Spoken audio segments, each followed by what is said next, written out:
Good morning all and welcome to the Thompson Smiley Foundation Pont Drift to Cape Town tour. This is really for the virtual riders. We started this morning right up at Pont Drift. We come down, we're at all days just having our breakfast, and we go on to Polokwane, 206 kilometers, all on our road bikes.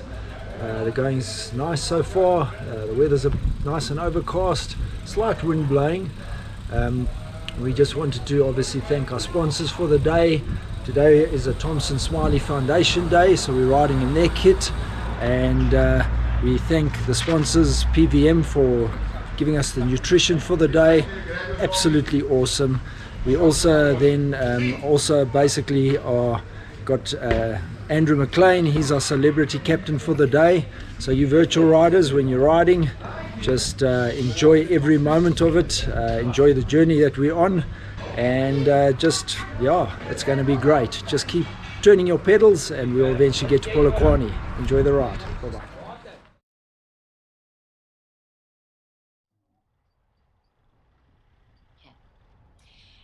Andrew McLean, you certainly are a household name in South African cycling circles, and you're the man getting the show on the road. You know, we've got this opening day, Pont Drift, Botswana border to Polokwane, so certainly exciting times. But you know, we've chatted quite a few times in the past, but I don't think ever like this, thinking back to super cycling days. Take us back to the beginning of your story, growing up, your education, how you got into cycling. So I was actually born in Northern Rhodesia, which is now Zambia, and I won't tell you when, but it was a long time ago. I went to boarding school at Queen's College, the one good thing about boarding school is you play a lot of sport all day, every day, and I enjoyed sport.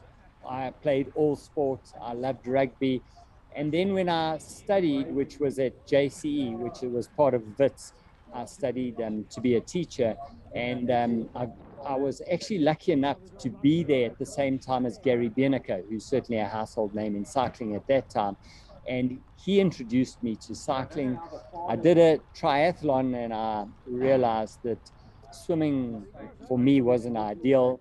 I could run a bit, but I really loved cycling. And from there, I got into cycling. And I remember Gary Biernike saying, I did my first amateur SA champs, and they said, if you win it, we'll give you a pro contract. So I was lucky enough to win that, and I got a pro contract. And from there, my job, my life, my everything really was centered around cycling. So I built a business around it, and I've really been lucky enough to not work a day in my life, because my passion and my job and everything is around cycling, which sounds fantastic. It does have some drawbacks, and I've had some hard knocks and lots of good learnings, but looking back, I really have been privileged. Well, you turned pro in 1984, which seems like a lifetime ago. Obviously getting your Springbok colours in 1988. And I think during that time, there's not much that you haven't achieved, both on and off the road. I mean, just tell us about this journey. Like, what is your heartbeat, you know, in terms of, do you prefer on-road, off-road? So I started on-road, and then I became a local pro, which was fantastic. I mean, at that time, we had, in fact, Mnet was one of my sponsors years and years ago, Southern Sun Mnet team. We had a really good setup in those days, but it was during the apartheid era, and we weren't welcomed to go and compete overseas. I had a British passport, so I snuck in on that, and then I got a license where I changed my name. I swapped my first and second name around, and I got into Belgium and I did some racing. But it always meant that I was racing under the radar, and you know, the team would say, oh, we can't take you to that race because we're scared they'll find out where you're from. So it wasn't ideal, but it was a wonderful opportunity. It was an opportunity to race all over the world, and I really did enjoy it. There were lots of learnings. It was an era where, unfortunately, there was a lot of drugs in the sport, and I certainly was a 50cc and a 1000cc race. I was really lucky that I had other options. And I don't judge those riders, because for a lot of them, they had no choice. It was work in the local shoe factory, or do what you got to do to keep your contract. I was lucky I could come home. I said to the guys, this world is not for me. I've got sun every day at home. I had a small flat. I had a girlfriend in South Africa. I had a nice car. I said, I'm going home, and I came back to South Africa. So I learned a lot, and I had some wonderful experiences. I saw Europe. I came back, and then I started Cycle Lab, and I started realizing in my business that in the beginning we sold 20 road bikes to 3 mountain bikes, and very, very quickly we ended up selling a lot more mountain bikes than road bikes, and I needed to get into that world. So I got into cycling, into mountain biking, and it was like a whole new world opened up for me. And events like the Absa Cape Epic, which is really the Tour de France of off-roading, was on our back doorstep. And I really got involved in that, and I've really thoroughly enjoyed it. Aren't you a bit of a strange beast, though? The fact that you can achieve both on and off the road I mean, obviously there are similarities, but surely a different skill set is needed for both of those. It is, and I think that's what makes mountain biking so exciting, is that the fact that you every single day you race, even on the very same course, it's different. It's not the same. It's completely different. And, you know, I realized that I certainly didn't have a lot of the skills, and I needed to work on my skills, which I tried.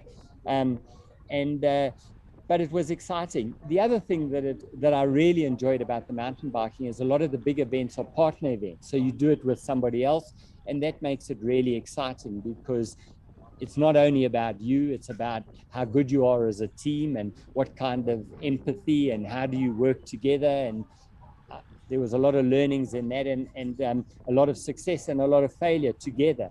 And so I've really enjoyed that aspect of mountain biking. Mm.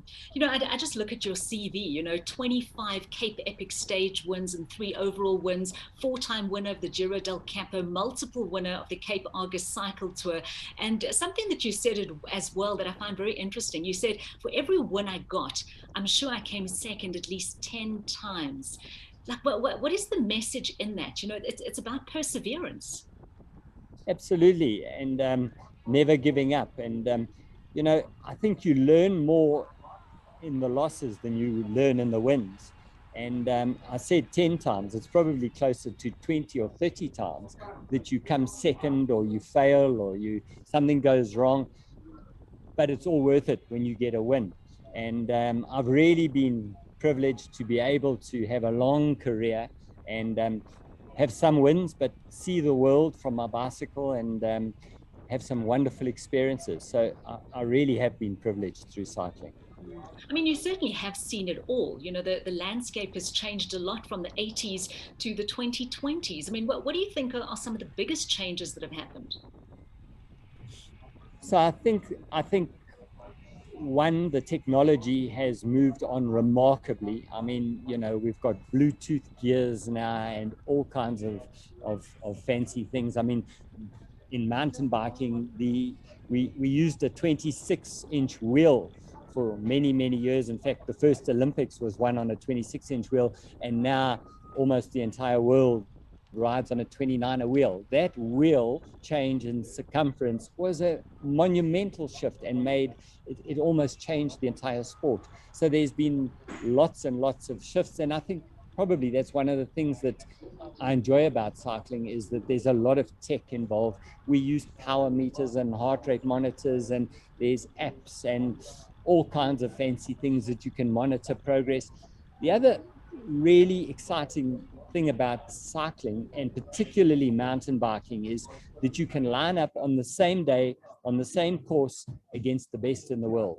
Now, you know, I suppose I could get in a simulator and try and drive against Lewis Hamilton, but I can't line up at Monza on the start grid at the same time in the same car as Hamilton and say, she's, he's 20 seconds a lap faster than me. It's just impossible. But in mountain biking, I can go to the Cape Epic, get on the line next to the world champ, and on the same day, on the same course, with very similar equipment, I can say, geez, I'm X% off, or X plus a whole lot off, or whatever it is.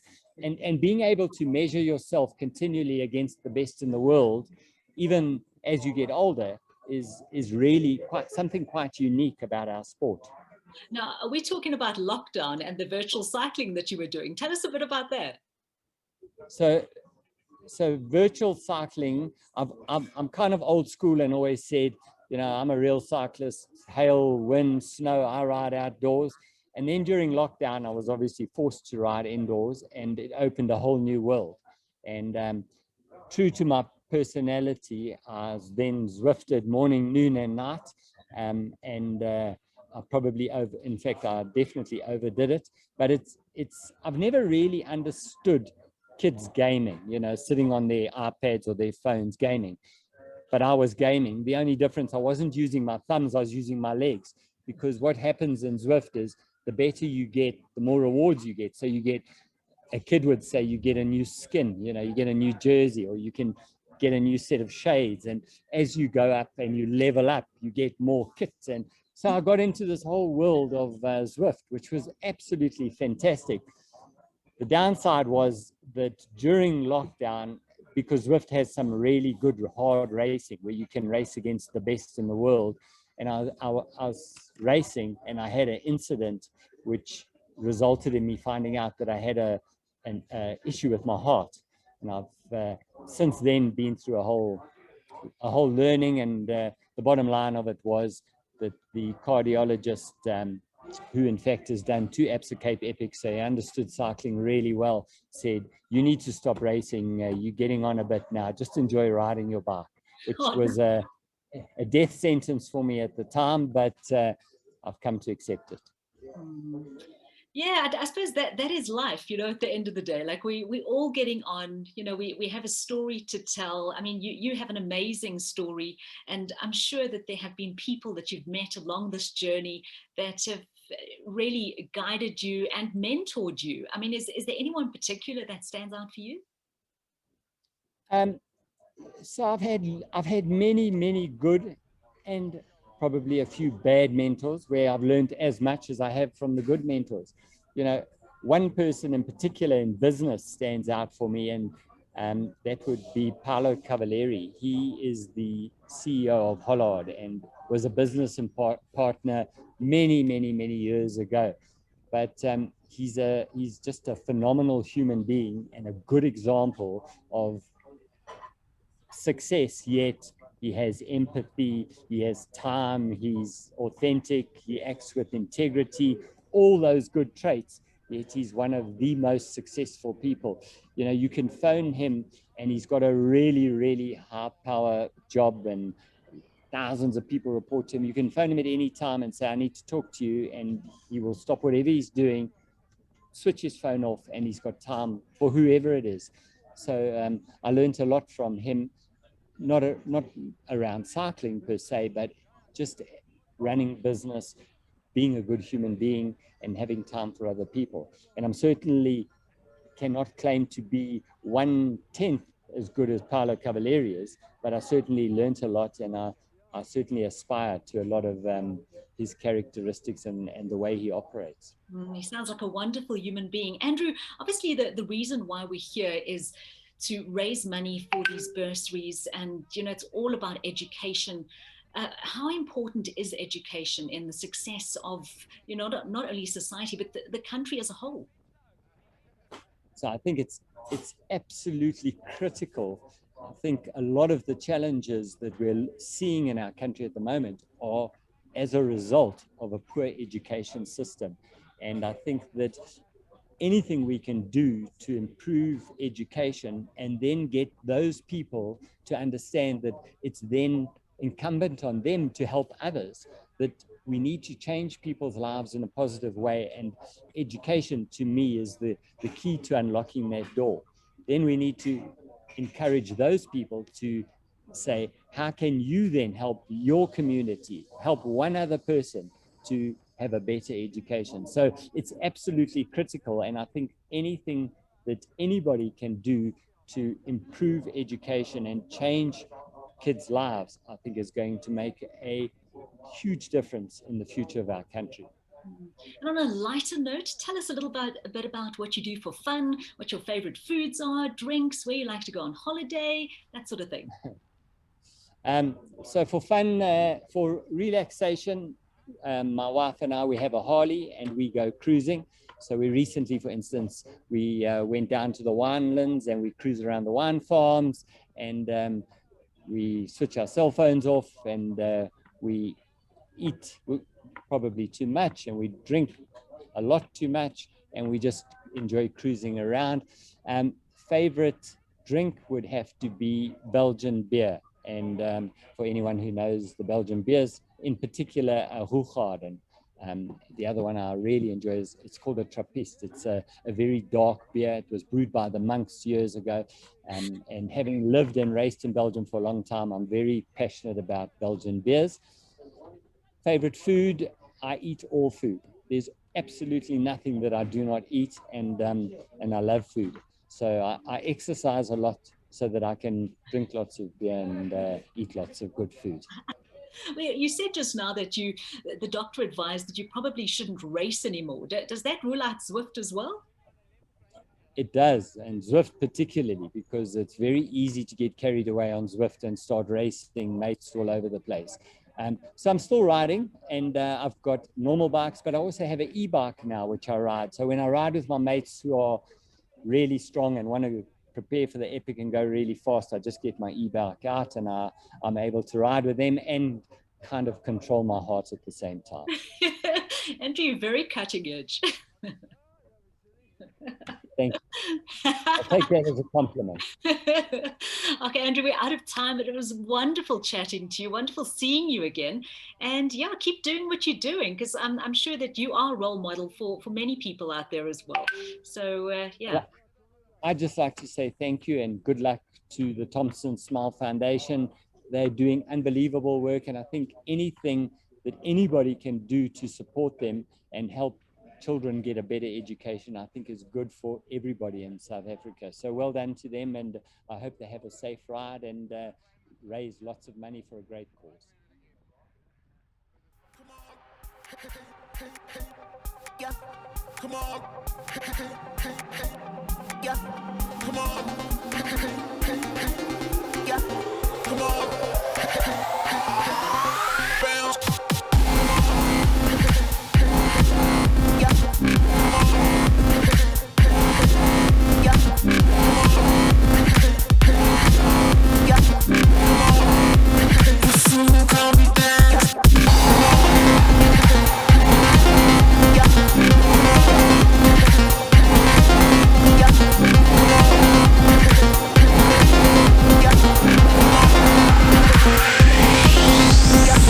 Yeah.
It's what we do.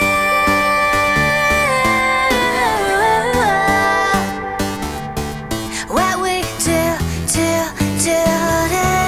What we do, do, do, do. What we do, do, do, do. Do, do. It's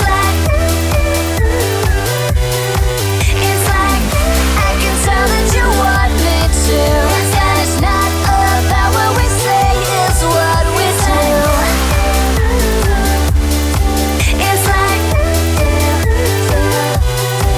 It's like I can tell that you want me to. And it's not about what we say, it's what we do.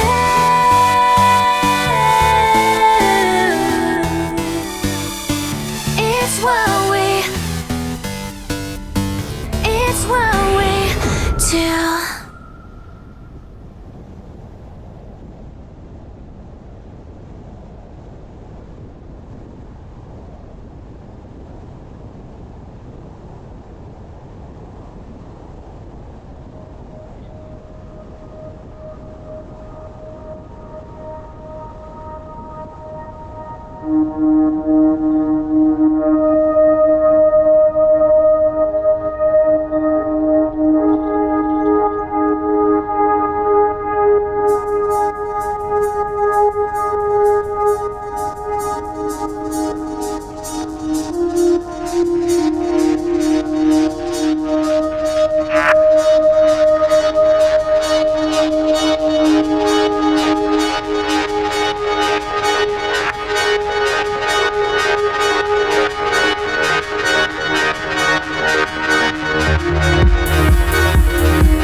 between us.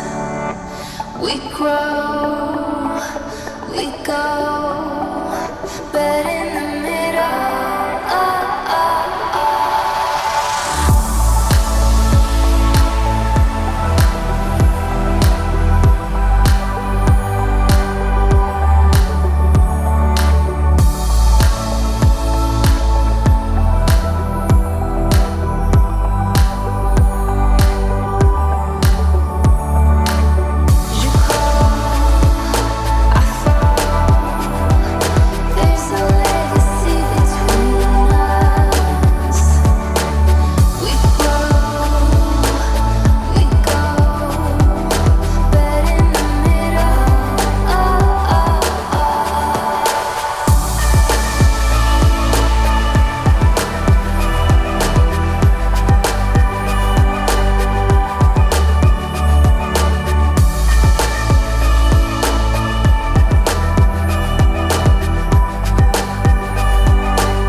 25.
This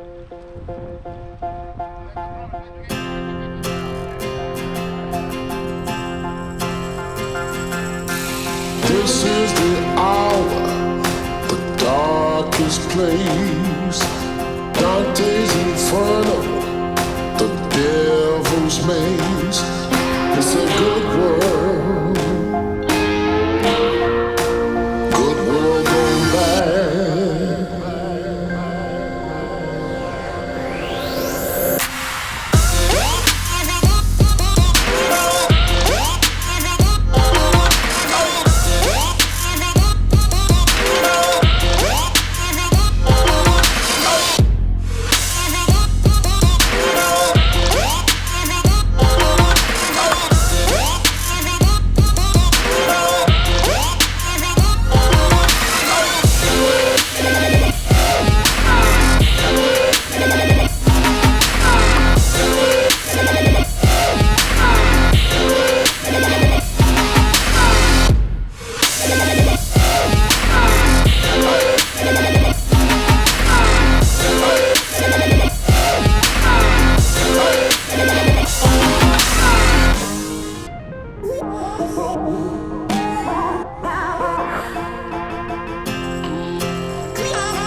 Turn on the news, a sad state of affairs.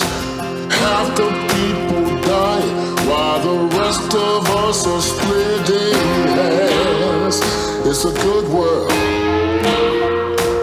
gone bad.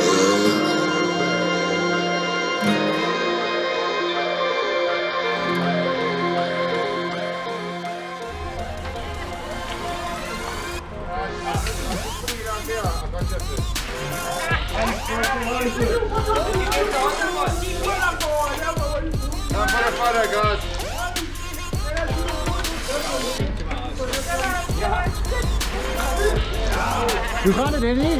Wednesday, lekker nieuw, bud. Yes, it's a long day, eh? Yeah, really long day, but it's been good. Easy. I won't call it easy. Won't call it easy, but Okay, man, you guys Thank you, are Wes. strong. Well done, guys. Listen, mate. hey, if you want to take a photo, put me in. Yeah, I didn't do anything. I just drove slowly.